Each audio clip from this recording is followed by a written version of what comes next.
Bonjour tout le monde, c'est Pascal Petit, de retour avec cette vidéo qui va faire un point sur les élections législatives à venir. Donc si vous me suivez, vous avez vu que nous avons fait un précédent tirage pour voir les énergies générales du mois de juin et nous avions décorrélé cette thématique pour effectivement là faire un tirage beaucoup plus ciblé, beaucoup plus dédié sur ces élections législatives. Alors, le but n'est pas de trouver ici une tête de liste ou bien un parti, quelque chose qui va ressortir. C'est de voir déjà la tendance en règle générale, voir un petit peu ce qui va ressortir de ce scrutin, sans, je dirais, nous focaliser spécialement sur des personnes, juste voir si effectivement le macaron poudreux aura toujours l'avantage, ou bien s'il va être mis en danger ou en ballottage. Alors on va faire deux tirages, si vous le voulez bien, pour avoir quand même un petit peu plus d'informations. Donc nous allons commencer avec le tarot, pour voir déjà si le tarot peut nous dire si les scrutins, eh bien, seront sains, loyaux et marchands, comme on dit dans le commerce, c'est-à-dire s'il n'y a pas effectivement des choses derrière le rideau, des trucages ou d'autres choses. Je n'ai pas besoin d'en dire plus, vous voyez exactement de quoi je parle. Donc nous allons déjà interroger le tarot d'Oswald dans l'espèce ici, pour voir un petit peu ce qui peut nous être dit sur le côté loyal et sain de ces élections. Est-ce que, en d'autres termes, les dés ne sont pas pipés? Alors, qu'est-ce que le tarot peut nous dire ici sur la légalité, la droiture du scrutin, des scrutins ici à venir? Alors, nous allons en prélever 4 pour voir.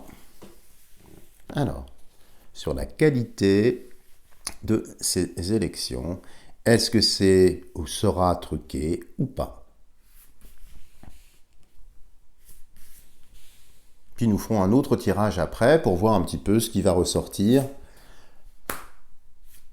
Et ici, alors je vais le remonter que vous puissiez bien évidemment le voir. Alors, qu'est-ce qui ressort ici? Nous avons le jugement. Le jugement ici qui indique effectivement qu'il va y avoir très certainement des choses, si vous voulez. J'aime pas quand je vois jugement dès le départ, si vous voulez, parce qu'il y a un jugement qui est posé et il y a très certainement quelque chose en préparation derrière le rideau. Alors pourquoi je vous dis ça? Parce que le jugement, alors ça peut être effectivement ici le jugement dernier, mais par expérience, si vous voulez, quand on parle d'un scrutin avec le jugement, on peut même l'entendre, le juge ment. Donc il peut y avoir ici mensonge. En tout cas, ça a l'air d'être souhaité, d'être voulu dans le déroulé des événements. Peut-être faut-il effectivement qu'il y ait encore trucage pour que d'autres personnes commencent à ouvrir les yeux, se réveillent. En tout cas ici, jugement, ça peut aussi indiquer que parmi les têtes de liste, les têtes de gondole, eh bien il va y en avoir certains qui vont être rattrapés, peut-être à l'occasion du scrutin, peut-être pendant ou après le scrutin, par des affaires juridiques ici. De l'autre côté, il y a la mort. Alors, jugement plus la mort, ça fait vraiment penser au jugement dernier. Donc, pour moi, ici, je le pense. Du reste, il y a des têtes, comme vous le voyez ici, qui sont tranchées. Ça sent pas bon sur le caractère sain, loyal et marchand de cet épisode électoral, ici en tout cas. Quand je vois ça, ça indique vraiment que les dés semblent être pipés. On va voir les influences un petit peu célestes par rapport à tout ça. Les étoiles, ici. Donc ça, les étoiles, c'est plutôt évidemment nos espérances, nos espoirs, tout ce que nous voudrions. Donc quelque chose, évidemment, cette femme ici est dénudée. Donc la nudité ici, c'est l'authenticité, c'est la vérité, comme la fameuse vérité sortant du puits. qui verse ici ces deux urnes, une sur l'eau et l'autre sur la terre. C'est ce que nous voudrions, c'est ce à quoi nous aspirons en quelque sorte, mais voyez, c'est en l'air. Donc, comme si le tirage nous disait, ne vous accrochez pas trop à ce qui va sortir des urnes, parce que finalement, c'est le déroulé d'un plan. Vous voyez, il y a un jugement ici. Et les étoiles, nos espoirs, nos espérances, ça reste encore en germe au-dessus. Et regardons la partie basse ici, nous avons l'ermite. Donc l'ermite ici, c'est effectivement un sage, hein, on est bien d'accord, qui jugule en quelque sorte un dragon, en tout cas sur cette iconographie ici. Donc ça m'indique bien qu'il y a quand même des choses derrière le rideau, mais j'ai un sentiment d'instabilité. C'est très très intéressant ce qu'il y a ici. Alors on va voir s'il y a une cinquième carte. Ça fait 20 plus 13, 33. 33 et 2, 35. 35 et 5, 40. 50, 59. 9, 10, 11, 12, 13, 14. Ça nous donne donc la lame 14 ici, que je vais bien évidemment prélever. Et la 14, c'est la tempérance. Alors, vous voyez, c'est très intéressant ce tirage parce que les urnes qui étaient mises ici vers le sol, vers le bas, sont récupérées ici au centre du jeu. C'est la même iconographie, mais cette fois-ci, c'est un ange. Donc, comme si cette distillation, cette purification, cette putréfaction, puisqu'on voit ici la mort, eh bien, annonçait que de toute façon, le résultat ne changera rien à ce qui va venir. Et on voit bien ici, vous voyez, il y a des dominantes célestes. On voit le jugement, où nous voyons déjà un ange avec sa trompette. Nous en avons un autre ici, dans l'élément liquide, donc dans la partie émotionnelle, et un archétype, si on veut, de vérité. Donc tout ça pour vous dire que j'ai l'impression, alors ce sera peut-être pas général, il y aura peut-être des endroits où effectivement il n'y aura pas de FRAU-DE, mais globalement, si vous voulez, je ne pense pas, en voyant ici ce tirage, que le macaron poudreux et son orchestre, eh bien, vont finalement être challengés. J'espère bien évidemment me tromper, mais en tout cas ici, vous voyez, il y a quand même des choses qui sont pas très nettes, que j'aime pas trop ici. Voilà ce que l'on peut dire sur cette première occurrence. Je vous propose d'enchaîner le tirage pour avoir peut-être un petit peu plus d'informations avec le jeu que j'avais sélectionné, l'oracle de la triade, pour voir un peu eh bien, ce qui peut ressortir. On va le faire en 9 cartes cette fois-ci, pas plus, c'est pas la peine de surcharger le tirage. Moi j'aime bien rester sur ce qui sort. Je sais que j'ai des confrères et des consoeurs qui surchargent pour avoir un peu plus d'informations. Moi je ne force jamais les choses parce que j'estime que le jeu est auto-suffisant en quelque sorte, sachant que c'est juste un support et que je peux avoir des ressentis ou des fils qui se dessinent. Alors regardons donc sur le résultat, la tendance, pour voir si effectivement le macaron poudreux eh bien, remporte tout ça, donc à une majorité, ou au contraire s'il est mis un petit peu en danger. Alors regardons la coupe.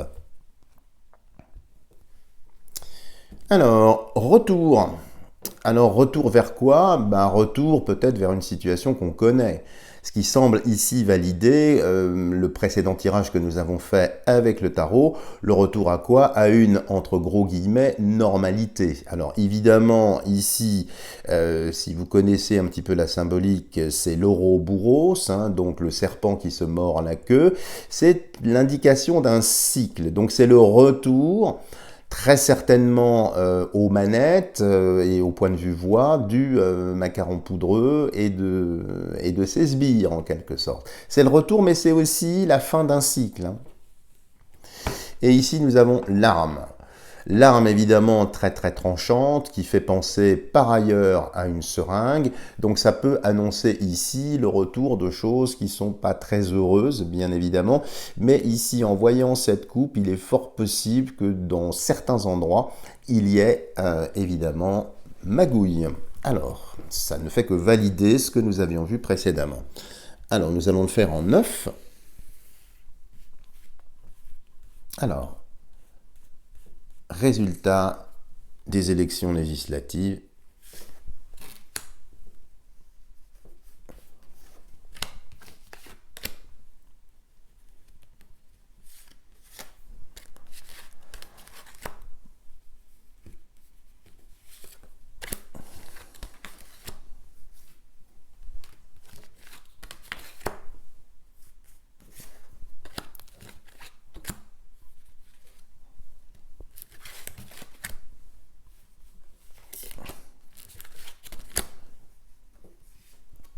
Et 9 ici, je fais un petit peu de place pour pouvoir le disposer. Hop. Alors,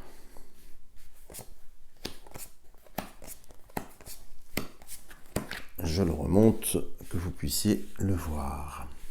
Donc on a déjà vu une tendance un peu viciée, disons. Alors, la sagesse ici, qui est une invitation, bien évidemment, à se défaire peut-être de l'illusion de ce scrutin. Donc, c'est un appel, évidemment, à rester bien centré, à ouvrir son troisième œil ici et à ne pas prendre pour argent comptant le déroulé, le narratif qui va très certainement suivre ce scrutin. Mutation. Ici, transformation. En tout cas, quel que soit, je dirais, le résultat, on voit bien ce fil, moi qui vous parle souvent de fil, hein, vous voyez le côté tisserand quand je fais mes tirages. De toute façon, ici, il va y avoir des transformations, des mutations. C'est-à-dire qu'on voit bien que c'est la fin d'un cycle, ça on l'a vu. On voit bien ici que de toute façon, quel que soit, je dirais, le résultat, ça va entraîner de toute façon des choses et le fil va se dérouler. Donc de toute façon, restez dans la sagesse, restez bien centré. Nous allons quand même vers une transformation et peut-être une transformation de l'intérieur. Ça peut être même une forme d'implosion pour ce gouvernement de l'intérieur vers l'extérieur. Hein. Donc j'ai vraiment ici une tendance sulfurée, si j'ose dire. Hein. Et naissance. Sagesse, mutation, naissance. Donc de toute façon, on voit bien qu'il y a un plan divin qui est là. Alors qui est, semble-t-il, en gestation. Peut-être que nous sommes effectivement encore dans cette coquille, peut-être que nous sommes dans ces préparatifs, cette préparation. Mais de toute façon, ici, cet œuf va éclore. Et ça, je peux vous dire ici, en voyant ça, que on est vraiment au dernier stade avant une éclosion. Alors cette éclosion peut être comprise de différentes façons. Ça peut être les dernières personnes qui finissent par se réveiller, celles qui sont en capacité de le faire, bien évidemment, mais c'est peut-être aussi la création de quelque chose de nouveau, peut-être un nouveau monde, une nouvelle société. Alors, certes, là, on se focalise sur le résultat des élections législatives, mais il y a la naissance de quelque chose. Ça peut annoncer ici aussi la naissance d'un parti d'opposition unique qui, malgré le résultat, va quand même se rassembler, se fédérer pour obtenir un pôle, en quelque sorte, d'opposition à la doxa que nous connaissons. Ici, nous avons élévation. Élévation sous la sagesse. Avec ici, vous voyez, une indication avec cette lettre S qui indique le sud. Très curieusement, hein, même si généralement les pyramides ont des faces, comme vous le savez, notamment celle-ci qui est orientée toujours au nord. Alors pourquoi j'ai cette indication géographique, j'ai pas trop d'explications. Peut-être que la France va être un petit peu saucissonnée en deux. Peut-être que l'opposition, cette naissance ici, prendrait naissance dans le sud de la France, puisque nous sommes ici sur la France, donc le sud de la Loire. Ça n'a rien de surprenant en l'état quand on se rappelle que le maquis, que les forces d'opposition pendant la Seconde Guerre mondiale ont toujours pris naissance dans le sud, hein, bien évidemment. Mais ici, élévation, c'est une forme de mécontentement, de colère qui est en train de gravir les échelons, de monter en intensité, mais qui semble contenue, en tout cas pour l'instant, dans l'œuf. Vous voyez, comme une sorte de cocotte minute. Donc là, ça indique que le résultat ne va pas être transcendant. Et déjà, ce qu'on peut voir aussi, quand je regarde un petit peu déjà en diagonale, c'est qu'il va y avoir finalement peu de participation. Tout au moins, au premier tour, moi, je ne sens pas un afflux massif de personnes qui vont faire bloc.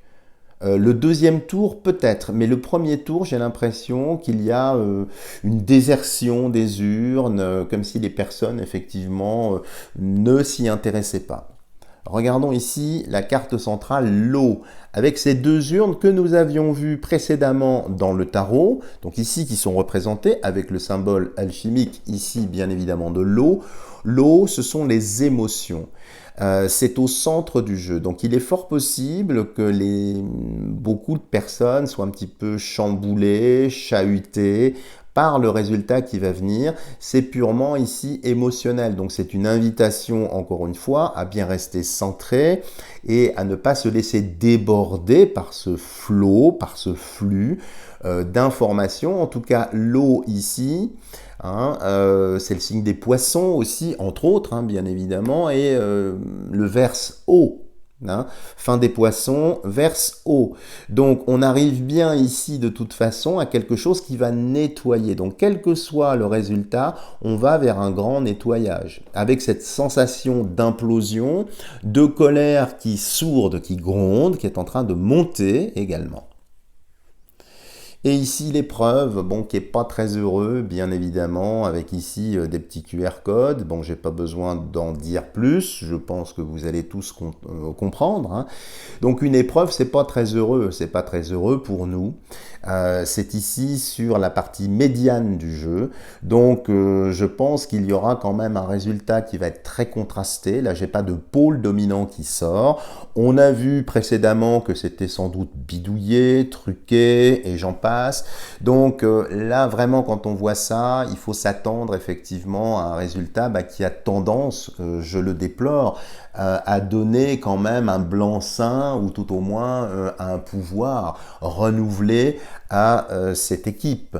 Nous l'avons vu du reste dans la coupe avec le retour, hein, le Ouroboros qui se mordait la queue, mais en même temps c'est la fin d'un cycle. Donc je vais peut-être vous sembler complètement déconnecté de la réalité, mais je reste confiant quand je vois ça. C'est une épreuve, on est bien d'accord, mais il y a toujours une fin à tout. Rien n'est, je dirais, éternel. Puisque nous sommes sur un plan purement matériel. Donc il y a des mutations, des transformations, des transmutations. Bon, je ne vais pas vous entraîner sur ce terrain-là, mais tout ça pour vous dire que rien n'est jamais éternel. Tout change de forme et ce que l'on va vivre là, sous forme d'une épreuve, c'est sans doute préparatoire à un grand nettoyage, à quelque chose qui vient. Alors je sais que beaucoup de personnes vous annoncent la même chose et que le facteur temps semble un petit peu réduit, ralenti et que nous piaffons tous d'impatience avant que les choses commencent à bouger. Mais ici, c'est vraiment pour moi la fin de quelque chose et je pense que la fin de l'année 2022 va voir l'éclosion de choses assez soit spectaculaires, soit tout au moins positives pour nous. En tout cas, dans l'intervalle ici, il y a une déception ici. Bon, j'ai pas besoin de rentrer plus dans les détails, on peut tous l'imaginer. Sur la partie basse ici, il y a l'isolement. Alors ça, c'est peut-être effectivement ici la sensation pour certaines personnes de se sentir seul, de se sentir coupé, d'avoir du mal peut-être à gérer cette nouvelle frustration. Et donc, attention de ne pas renoncer Attention de ne pas, et ça on l'avait vu hein, dans la coupe précédemment, attention de ne pas gober tout ce narratif. Là, ça me fait vraiment penser, si vous voulez, soit à une mise en scène, soit à quelque chose qui est savamment orchestré, mais qui ne sera pas durable dans le temps. Et cet isolement ici, attention de ne pas vous isoler. Attention de ne pas vous replier sur vous-même, de ne pas nous replier sur nous-mêmes, parce que le résultat, peut-être espéré ou attendu, n'était pas au rendez-vous ici. Hein. Ici, il y a nécessité, vous voyez, qui valide bien ce que je vous dis. Moi, j'ai toujours eu le sentiment, et je vous en ai parlé, peut-être un peu plus aux personnes qui me consultent en privé, c'est vrai, pour vous dire que tout ce qu'on est en train de vivre, c'est nécessaire. C'est la fin d'un cycle. C'est le Kali Yuga, l'âge de fer, pour nos amis alchimistes. Donc, si vous voulez, le fer, c'est un métal froid, c'est un métal, effectivement, extrêmement dense, extrêmement puissant, et j'ai toujours eu l'impression qu'il fallait que ça aille au bout du bout du bout. C'est-à-dire que là, je pense qu'il y a une sorte d'accélération vers une forme de pire. C'est pas pour ça que c'est négatif. C'est-à-dire qu'il faut, vous voyez, c'est comme si j'annonçais qu'on allait dans le mur à quelqu'un et que cette personne, malgré cet avertissement, finalement accélère encore, comme s'il fallait. Il y a la nécessité ici, hein, anarchia hein, en grec, hein, si vous connaissez, c'est-à-dire fatalité, hein, fatalitatis. Eh bien ici c'est un petit peu ça. Donc rester bien zen en fonction de ce qui va se passer, c'est nécessaire. Nécessaire à notre évolution, nécessaire à l'enfantement, à la naissance de ce qui vient. Et ici, vous voyez, illusion. Alors, on ne peut pas faire mieux. Hein. Nécessité, illusion. Donc, vous voilà prévenu ici. Donc, je pense évidemment que le résultat ne sera pas à la hauteur de nos espérances, hein, mais que c'est un passage obligé. Comme si il allait y avoir un piège qui allait se refermer sur les malfaisants. Voilà ce que je peux vous dire, les amis, sur la tendance sur ces élections. Si vous avez aimé cette vidéo, n'hésitez pas à me lâcher des tonnes de petits pouces en l'air. Si vous n'êtes pas encore abonné à ma chaîne, n'hésitez pas à le faire, en n'oubliant pas d'activer la cloche de notification. Et bien évidemment, je demeure à votre entière disposition pour effectuer des tirages personnalisés. Si vous voulez faire un don pour la chaîne, vous avez tout ce qu'il faut en dessous. Voilà les amis, je vous dis à bientôt pour une prochaine vidéo.